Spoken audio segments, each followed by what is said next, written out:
All right, everybody, it's Coach Rory bringing you a workout for November 22nd. We're going to start with a warm-up of 2 rounds.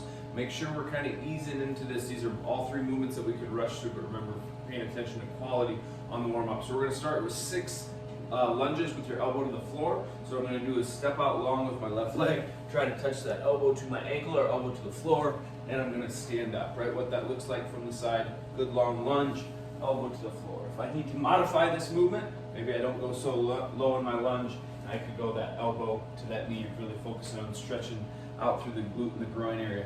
Then I'm going to go with 12 air squats. Definitely something we could rush through, but pay attention trying to get good, strong, full depth, good tall chest. Stand up, make sure you're squeezing your glutes in the top. And then we're doing 18 single leg glute bridges. What these look like, I'm going to be on the floor, digging my shoulders into the floor. The goal is to do these single legs, so I'm going to concentrate on having the tension in my right leg, pop my left leg up in the air, extend my hips and my glutes up towards the ceiling. 9 on one side, and then I flip to the other side and do 9 over here, right? It's not a complex movement, but it does take some strength in the glutes and the hamstrings, so if you need to start with both feet on the floor and extend them up that way, go ahead and do so.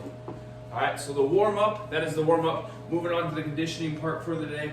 We have a 12-minute EMOM, so try and have a watch or a cell phone or something with a clock close to you. But we're doing 3 movements for max reps, so you're gonna have to keep track of how many reps you're doing in that minute, and then you're moving on to the next one. You got a whole minute of work, but it's gonna take some time to transition, so you're probably looking at 45 to 50 seconds worth of work and 10 seconds to transition.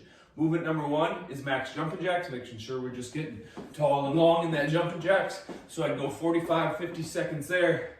I'd rest for 10 seconds or so, then I'd go max inchworm. And inchworm, we're starting by standing nice and tall. Our goal is to bend our knees slightly, but not too much.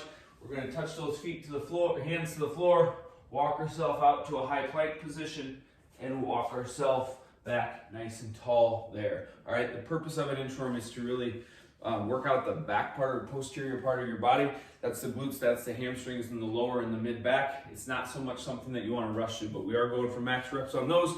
So you have 45 to 50 seconds of some inchworms, and then we're doing jump squats. So you're pulling yourself, your feet are about hip width apart, you're pulling yourself down to the bottom of your squat, and you're just trying to get those feet off the floor, 2 to 3 inches off the floor. We're not looking for you to do a max height jump when you're doing those.